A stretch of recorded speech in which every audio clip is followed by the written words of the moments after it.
What's going on, growers? It's James Prigioni coming to you live from Jersey. Fall is here and the food keeps coming. So today I want to take you with me as we grab some fresh organic produce right from the backyard. Let's go! Let's start things off by grabbing some fresh organic cauliflower. We've got some nice heads. I'm gonna get this one back here, harvest this one, and it looks pretty good, as you see. And one thing about cauliflower is the heads will start to turn green, the white ones at least, if you don't cover them up if they get too much sun. So you'll notice on this one right here, what we're doing is when there's really sunny days, we're just taking one of the leaves and folding it over the top, just blocking the sun from it, because it will start to turn green if you do that.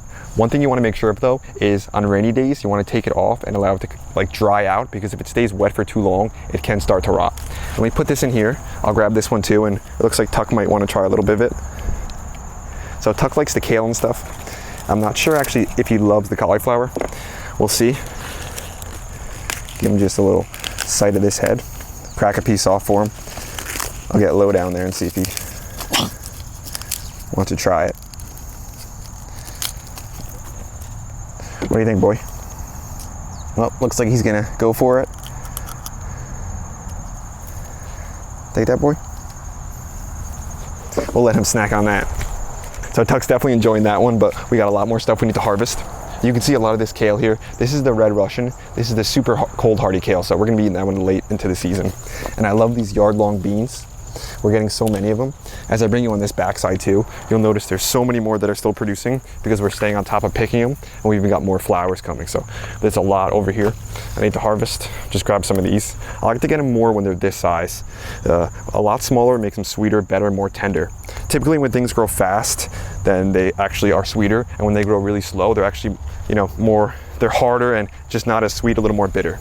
We've got some stuff over here we need to harvest too, a bunch of tomatoes. I've got a beefsteak yellow tomato, it looks like right over here, or orange one. So we're just gonna grab that. Looks pretty nice. So as we come on the backside, let's grab some more stuff. We've got some peppers right here. Underneath here that are ripe.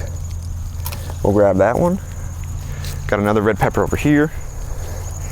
And the peppers are doing well late into the season, which you love to see. Another orange pepper back here. Always growing a bunch of different varieties. And then I'll take some of these, actually, this red one here, because it's pretty close. And harvesting is my favorite part about growing, but it's only one of the pieces. You gotta make sure you're putting all the work in early so you can get the good harvest late into the season. And we've got a lot of hot peppers in here that I need to harvest. I'm gonna grab all these ones that are basically ripe. I'm not gonna pick any now because I don't want Tuck trying to snack on any. That would not be a good thing. Some of these purple peppers we have here too. We'll grab a bunch of these. And then I've got another cauliflower head and some other stuff at the other bed, as Tuck looks like he wants to find some peppers. Let's drop some of the stuff in that we just harvested, and we're already getting some nice colors in here. We're gonna move over to the other side, to the other bed. We've got some more peppers and stuff to harvest. Let's grab these red guys. We'll have Tuck always close behind. I like to call him Shadow because he's always right behind me all the time. Right, boy? Some fresh red peppers. And he just kind of goes in there and grabs whatever he wants as we're harvesting, whatever he feels like eating. His favorite peppers have always been these, as he walks away with one, have been these Criolla de Cocina ones, but we don't have any ripe just yet. So there's still a lot more that have to ripen. And I think we'll be able to get a bunch more before the frost comes, because we're still like about a month away from our first expected frost, even though we've had some cold days. So the green beans under here are still producing, still getting a lot of green beans, and we're continuing to pick these. And I've got even more on the other side, and you can see there's a lot more small ones coming. Let me take you to this bed over here though, where we have a bunch of cauliflower still. So some cauliflowers that I planted are ready already, because I planted ones that were quick producing ones, short seasons, to make sure I get good harvests. Then I have ones that take a little longer to actually finish and harvest. This way we get like a little bit of a staggered harvest, even though I planted them all at the same time. So we've got one back here that looks really nice. And I'm gonna take this one because it just looks perfect. It's nice and tight, and it's just gonna be so delicious. So we're gonna grab that one. Take that whole plant there. And man, you love to see it. So I tried to plant some cauliflower in the spring, and it grew really well, but then it started to separate and flower because it just got too hot. So Cauliflower in the fall is definitely the way to go in New Jersey where I live. So that's why we're making sure that we take advantage of it. Tuck's just snacking on the leaves, crazy. Let's drop this one in here. And then I also have some lettuce back here. I'm gonna grab a head of it just to make a nice salad. So I'll show you guys after I pick this one. Nice little head here, harvest the whole thing. And we've got some nice beneficial insects in there. Some ladybugs. We'll make sure we keep this guy here, keep him working in the garden for us. And then we'll just place this on top here. And then we've got all of our kales, our other brassicas, just filled this bed up, and it's just gonna be really fantastic once some of the broccoli start heading up and stuff too. Let me take you to another section though, and just give you a little bit of an overview of how the whole backyard and the garden looks now. Before I give you the overview of the whole backyard, I just wanna grab some of these tomatoes on the way out, and then we'll drop off some of this stuff and fill the bowl up again. So we're just gonna get all the tomatoes that we can pick today, everything that's ripe, and we're gonna have a lot. Those things wants to fall down on me a little bit, but that's okay. So we're gonna pick all these, and then I have even more of these other cherry tomatoes to pick over here. We'll get most of the really ripe ones, and then we'll move out, show you the overview of how everything looks, and then we'll grab some more stuff in the other food forest. I just dropped off some of the veggies that we harvested, and before I move into the other food forest and grab some more stuff, I wanted to give you like an overview of the whole backyard, what it looks like now.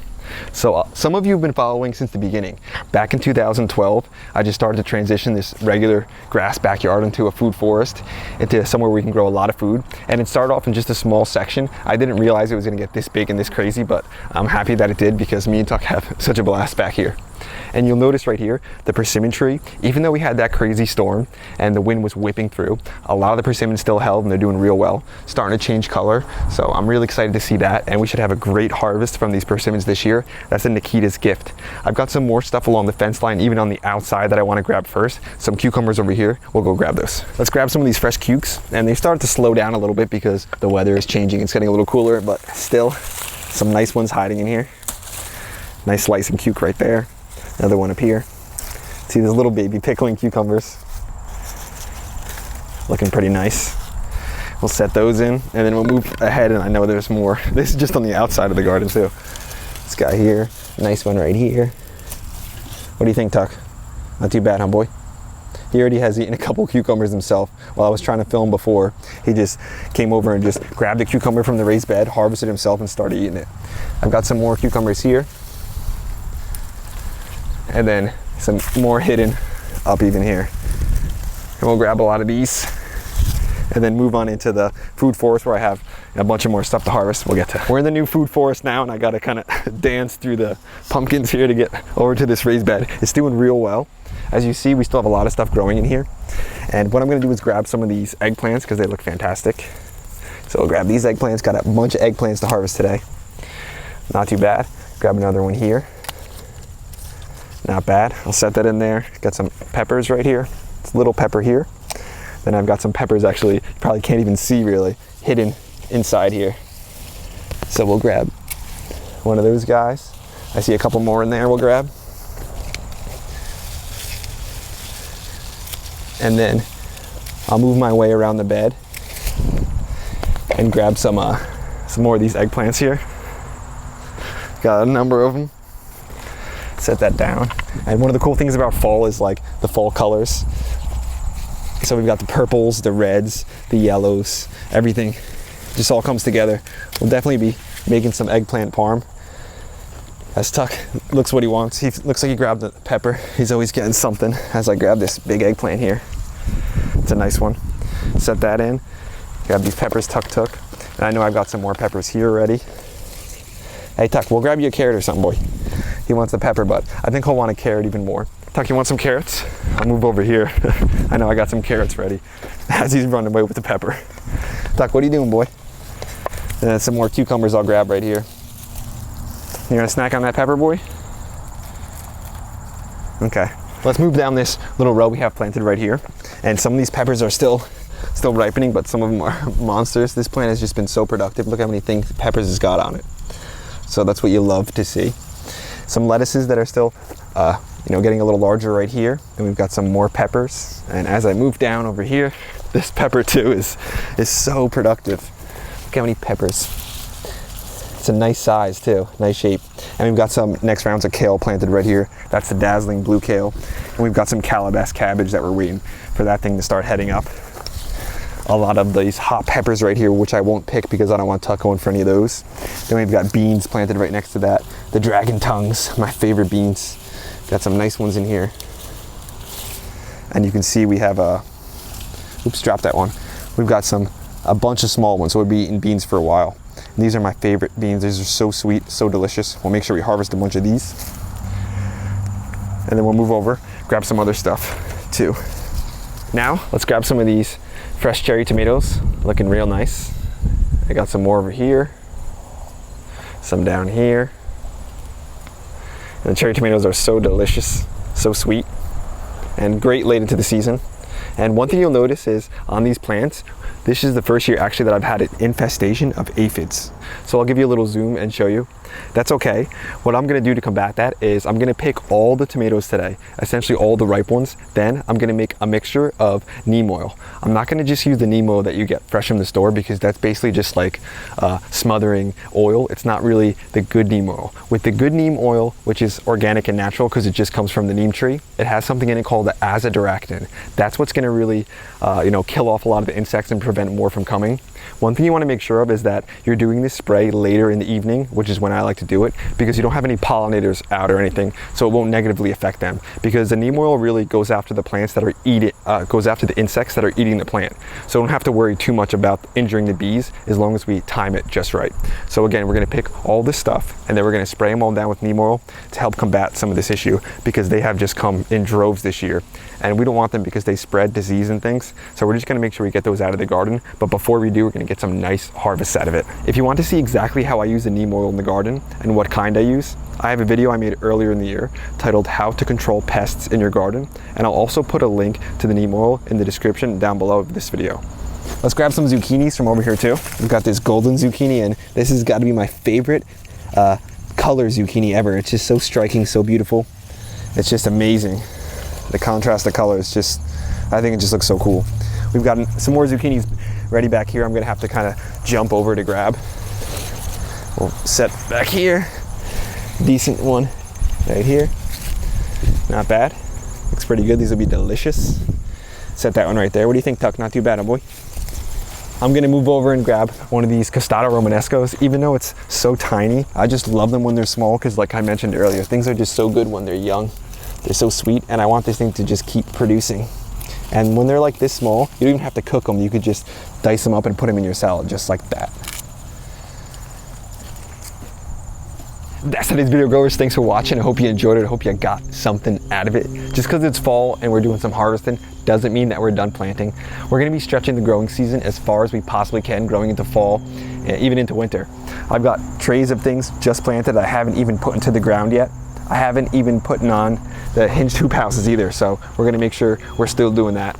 And this time of the year in fall and going into winter is when I start to like think back and have a little bit of introspection, like, did I do everything I could? And I'm proud of a lot of the food that I grew this year and how much I actually was able to harvest, but I know that I could do more. Me and Tuck can both do more. We can do way better. So we're gonna make sure we're looking ahead towards next spring and making all the plans, because we're gonna be making a lot of changes. We think we can do a lot more. Actually, we know we can do a lot more, and we're gonna press forward to it. If you guys enjoyed the video, hit the like button, hit the subscribe button, share with your friends. Don't forget to check out the merch down low. And remember, whenever you're on Amazon, start your Amazon shopping with our affiliate link. Helps us out just a little bit. Me and Tuck, we'll be back at you again real soon. We out.